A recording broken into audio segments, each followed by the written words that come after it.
Cumprimento a todos vocês que me assistem neste momento, com a santa e gloriosa paz do Senhor, amém?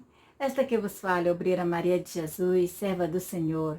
E mais uma vez estamos aqui para juntos glorificarmos o santo nome do Senhor, amém?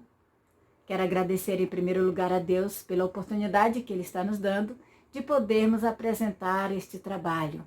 E quero agradecer também a vocês que estão sempre aí nos assistindo, vocês que já se inscreveram e vocês também que estão sempre aí dando sua curtição.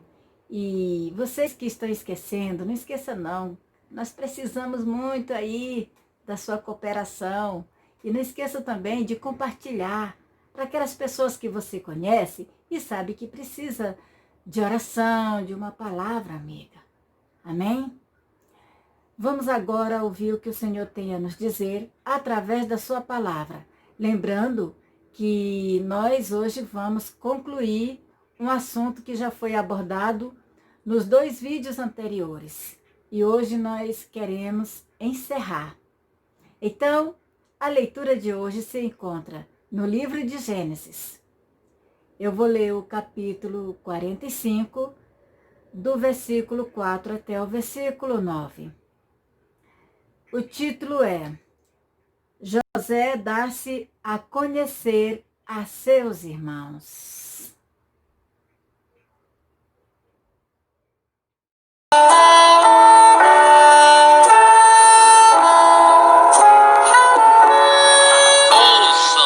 agora a palavra de Deus. Versículo 4. Disse José a seus irmãos: Agora chegai-vos a mim. E chegaram-se. Então disse: Eu sou José, vosso irmão, a quem vendestes para o Egito.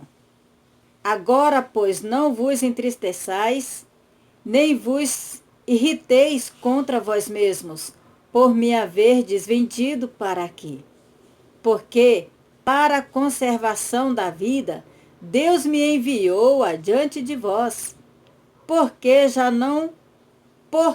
já houve 2 anos de fome na terra, e ainda restam 5 anos em que não haverá lavoura nem colheita. Deus me enviou adiante de vós para conservar vossa sucessão na terra e para vos preservar a vida, por um grande livramento.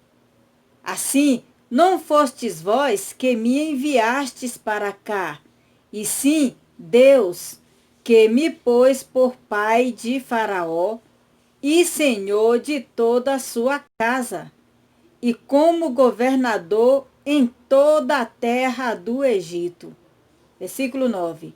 Apressai-vos, subi a meu pai, e dizei-lhe: Assim manda dizer teu filho José: Deus me pôs por senhor em toda a terra do Egito. Desce a mim, não te demores. Eita glória! Então, vocês viram o que foi que aconteceu? Pois é, vocês estão lembrados que nós vimos na reflexão anterior que José tinha sido vendido e que ele foi parar na casa de Potifar. E que diante da acusação que houve a mulher de Potifar contra José, ele caiu na prisão.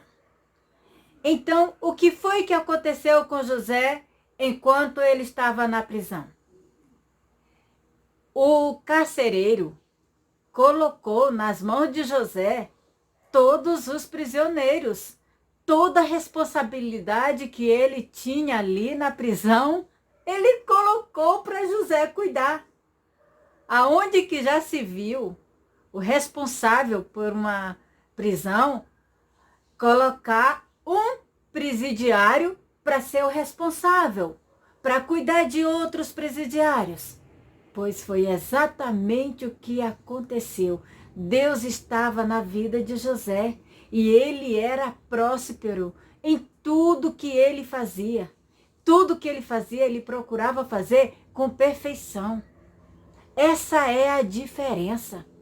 Quando José estava na casa de Potifar, Potifar viu que Deus estava na vida dele porque tudo que ele fazia ali dava certo. Ele era próspero em tudo que ele fizesse, que ele fez. Então, quando ele chegou na prisão, o carcereiro não viu José com a característica de um prisioneiro para ficar ali e ser tratado como tal. Não. Ele viu, embora ele estava ali, que o carcereiro, né, tinha que reconhecer isso, que ele estava ali como prisioneiro, mas ele viu que a postura dele era de um homem direito, de um homem honesto, um homem limpo, um homem íntegro e um homem responsável. E, sobretudo, um homem inteligente e capaz. Então, ele jogou a responsabilidade dele, quem sabe o serviço dele, tudo, para José fazer. E José fazendo tudo de graça, porque ele ali estava como prisioneiro depois de ter sido escravo. Mas o que foi que aconteceu? Lá dentro da prisão, José cuidando daqueles homens, tudo, aconteceu um episódio que precisou de tratar do assunto de sonho. Vocês estão lembrados que no passado José teve sonhos e aquele sonho que José contou, ele já sabia da interpretação, mas a família dele toda interpretou e já ficaram com medo daquele sonho, porque o sonho era de que José iria ser superior a todos eles. Pois bem, desta vez o sonho não foi de José, mas José teve que interpretar o sonho. Foram 2 presidiários. Um era copeiro do rei e foi parar lá na cadeia por algum vacilo que ele cometeu. O outro era padeiro, chefe. Então, o copeiro sonhou com cachos de uvas. O padeiro sonhou com a cesta de pão. Então o copeiro contou o sonho dele para José, porque José viu que eles amanheceram atribulados, tristes, preocupados, e José foi buscar informações e eles contaram para José o que foi que aconteceu, que eles tiveram o sonho. E eles contaram os sonhos dele.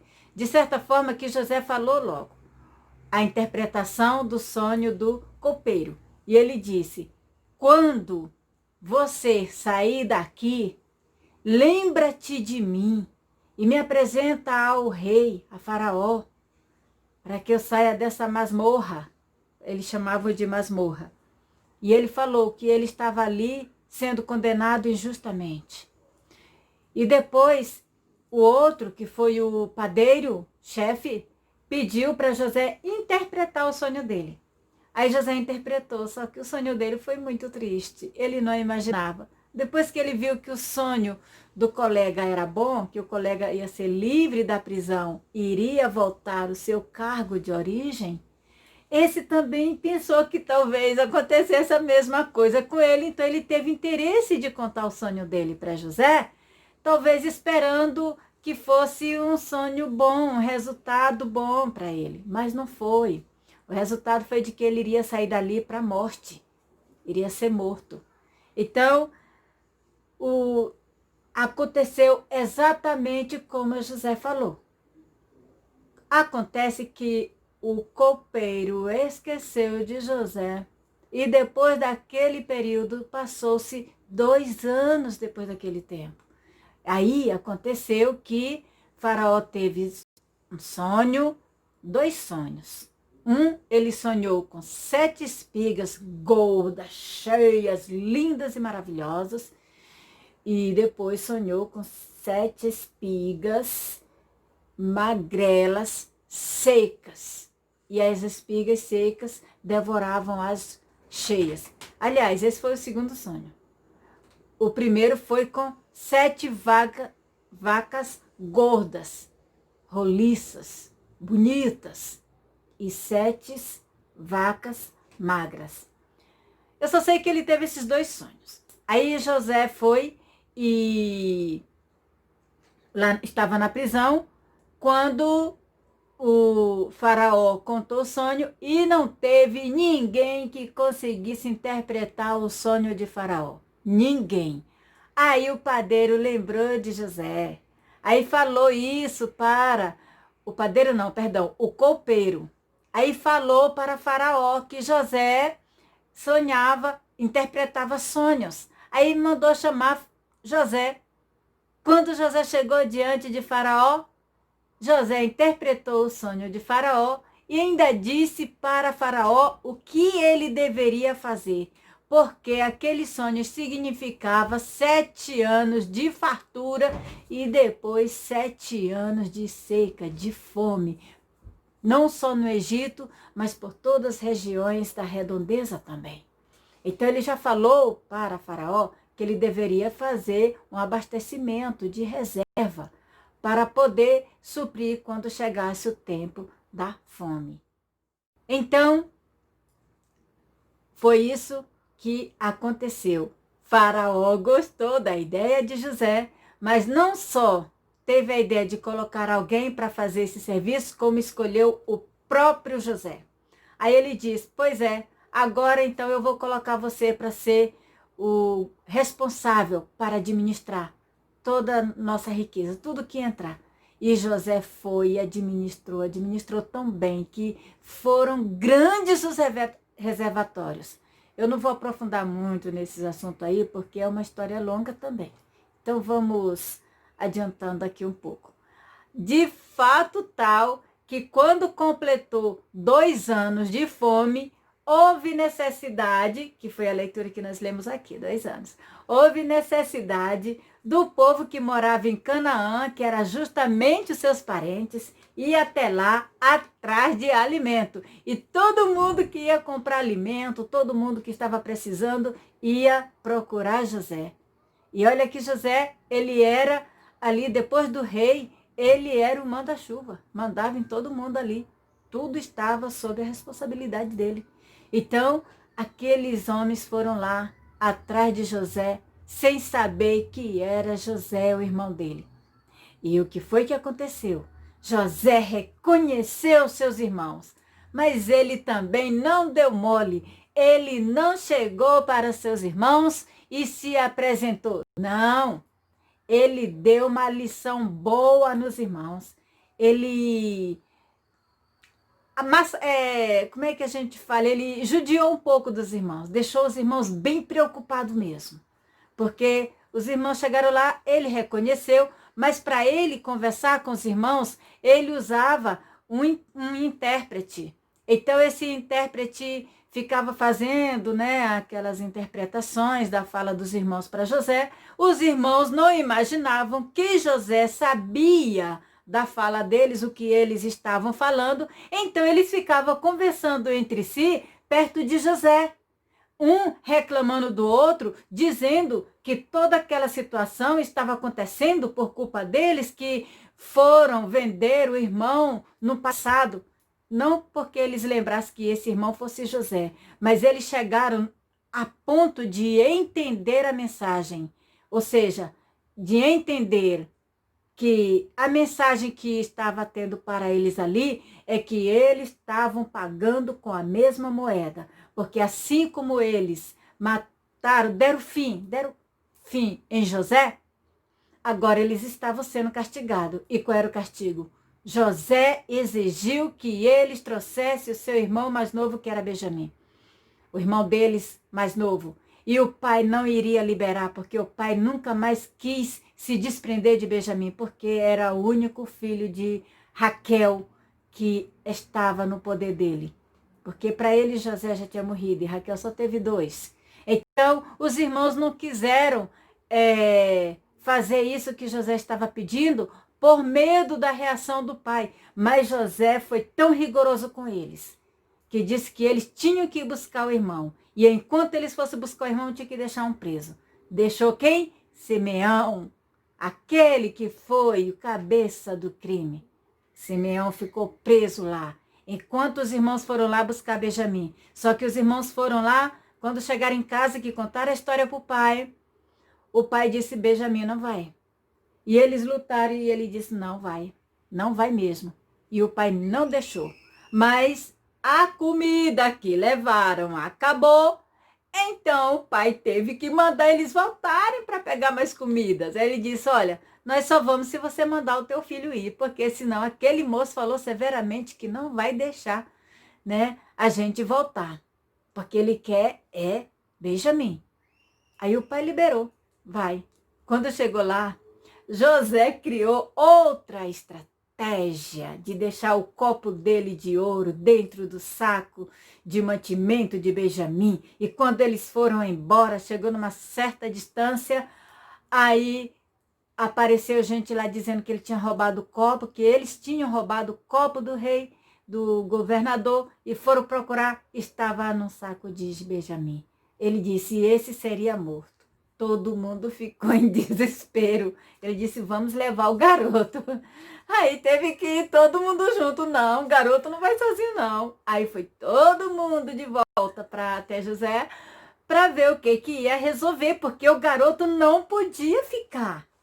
Então, depois que José falou para eles duramente que aquele menino iria ficar com ele, e deixou eles presos por não sei quantos dias, Judá tomou a palavra e falou de uma forma tão forte que moveu o coração de José.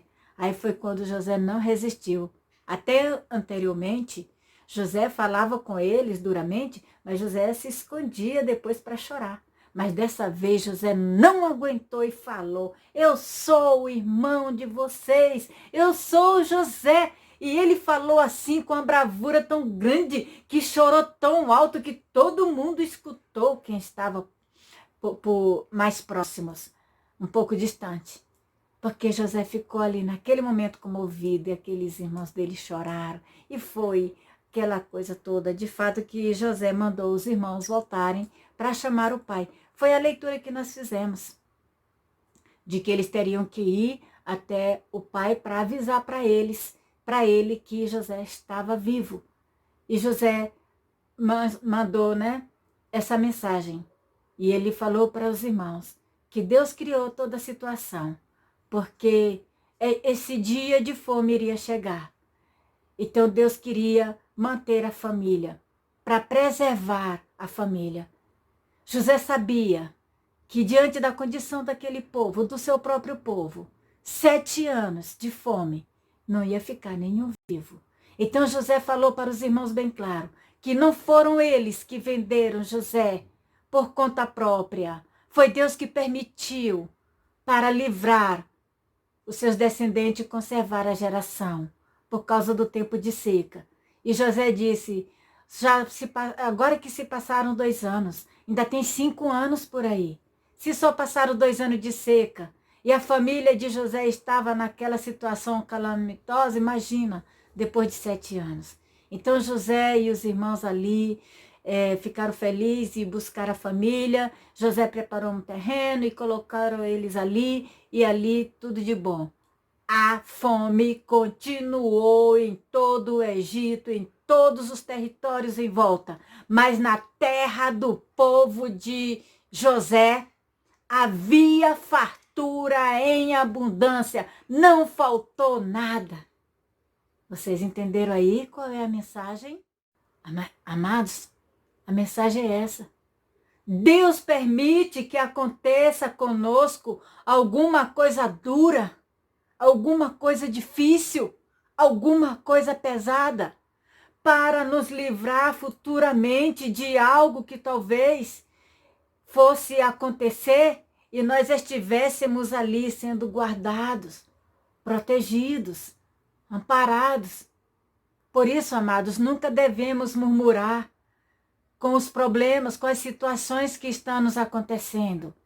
Talvez Deus tenha uma mensagem para você diante daquilo que você está sofrendo, diante daquilo que está sendo difícil para você. Às vezes você diz: Senhor, por que está acontecendo isso comigo? Por que eu tenho clamado? Por que eu tenho buscado? Por que tanto sofrimento? Talvez a resposta para você, querido, é essa. Deus está permitindo que essas coisas aconteçam. Quem sabe não é para ele ter uma aproximação mais forte contigo, para você se achegar mais a Ele. E ali você se enriquecer e se encher do poder dEle. Ou talvez Deus quer te dar um livramento de algo no futuro. Ou Deus quer te entregar uma grande bênção, uma bênção tremenda. E esse sofrimento está servindo de preparação para você se preparar. Para quando a vitória chegar, você segurar e ninguém te roubar. Ninguém te tomar. Talvez Deus está permitindo essa situação. É para você, ao invés de reclamar, de se indignar, de se revoltar, chegar diante de Deus e dizer: Senhor, eis-me aqui. Entregar o seu coração para Deus. Entregar a sua vida, se jogar nos braços do Senhor e dizer: Senhor, eu me entrego a Ti. Aí talvez as coisas podem mudar, queridos. Porque às vezes a situação vem tão difícil para nós, mas tudo está no plano de Deus. E quando nós entregamos à disposição de Deus, a gente consegue passar pelo sofrimento sem sentir dor. Porque Deus nos dá a proteção também e o livramento. E assim como foi com José, pode ser que esteja acontecendo comigo e com você. Nós não sabemos. Por isso nós devemos ser como José. Ele foi fiel no início, foi fiel durante os termos e foi fiel até o fim. Por isso, vamos ser fiel ao Senhor, procurar fazer aquilo que agrada ao Senhor, independente das circunstâncias. Se as coisas estão indo tudo bem, glória a Deus, aleluia. Se as coisas estão indo mal, entrega na mão de Deus e glória a Deus, aleluia, mas não murmura, não reclama. Porque quando Deus tem bênção para dar, Ele quer que nós também estejamos preparados para receber. Amém? Espero que você tenha entendido aí a mensagem de hoje. Então, vamos agora falar com Deus. Oremos ao Senhor nosso Deus. É momento de oração. Senhor, meu Deus e meu Pai, neste momento quero te louvar, te glorificar pelas tuas bênçãos, pelo teu amor, pela tua bondade, pelo teu carinho, por tudo que tu tens proposto, Senhor, no nosso coração. Eu te louvo e te agradeço porque tu és o nosso Deus. Senhor, tu sabe, meu Deus, o que está acontecendo com cada um de nós. O que está acontecendo com cada um destes teus filhos. Às vezes eles estão passando por uma situação tão estreita, Senhor. Estão passando por um momento tão difícil, tão conturbado. Mas, Senhor, se tu estiver na vida dele, Senhor, ele consegue sair desse problema tirando de letra. Sou eu, é eles, são eles, somos nós. Precisamos, Senhor, da tua presença em nossa vida, para nós não vacilarmos, para não murmurarmos, para não corrermos o risco, Senhor, de perdermos a bênção que tu estás aí com ela reservada para entregar em nossas mãos. Talvez aquela bênção que nós temos pedido, clamado, suplicado, derramado lágrimas e insistido. Quem sabe ela não já está preparada aí contigo, Senhor. Só no ponto de nos entregar. E talvez tu esteja esperando o momento a qual nós estejamos preparados para recebermos. Porque houve muitos dos teus filhos que precisavam de ser abençoados e quando receberam a bênção fugiram da tua presença. Senhor, se é isto que está acontecendo na vida de cada um de nós, de estarmos esperando tanto por uma resposta, mas e o quanto temos que esperar, nós precisamos, Senhor, entrar numa intimidade mais forte contigo, investir mais naquilo que faz parte do teu reino, dedicarmos mais a ti, Senhor.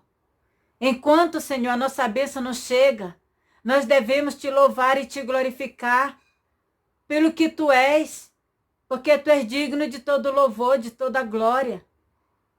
Então, Senhor, se é isso que tu queres de nós, Então, dai-nos, Senhor, estratégia sábia. Dai-nos, Senhor, sabedoria. Dai-nos entendimento. E dai-nos força para seguirmos nesta caminhada sem murmurar, para não correr o risco de desistirmos, Senhor. Às vezes nós nos sentimos semelhantes àquelas pessoas que estão numa fila. E às vezes a gente não sabe qual é a posição da fila. Às vezes a gente está sendo até no lugar daquele que é o próximo a ser atendido e a gente não está sabendo e correr o risco de desistir. Então não permita que isso aconteça conosco, Senhor. Não permita que isto aconteça com nenhum dos teus filhos. Mas faça com que eles não desistam, meu Deus, daquilo que estão buscando. Que eles não desanimam, Senhor. Que eles não param de clamar. Que eles não param de acreditar. Que eles não venham perder a sua esperança, Senhor. Todos nós somos carentes e necessitados de Ti. Todos nós precisamos, Senhor, da Tua bênção em nossas vidas. Então não permita, meu Deus, que nós venhamos correr o risco de perder a nossa bênção pela falta de tolerância, pela falta de paciência. Mas dai-nos paciência e venha colocar amor no nosso coração. Que nós possamos seguir, Senhor, este exemplo tão lindo de José. Ele foi sábio do princípio ao fim. Foi íntegro, foi honesto, Senhor. E, sobretudo, ele foi temente a Ti. Que assim nós possamos ser sempre, Senhor. Oh, papai, Tu és maravilhoso. Tu és grandioso, meu Deus. Eu quero Te louvar. Quero Te glorificar e Te exaltar. Pelo Teu amor e pela Tua bondade, para a glória do Teu nome. Em nome do Senhor Jesus Cristo. Amém. Graças a Deus. Aleluia, glória a Deus. Queridos, receba seu milagre. Receba a sua vitória e toma posse da sua bênção. Em nome de Jesus. Amém? Não desista. E diga comigo, se Deus é por nós, quem será contra nós?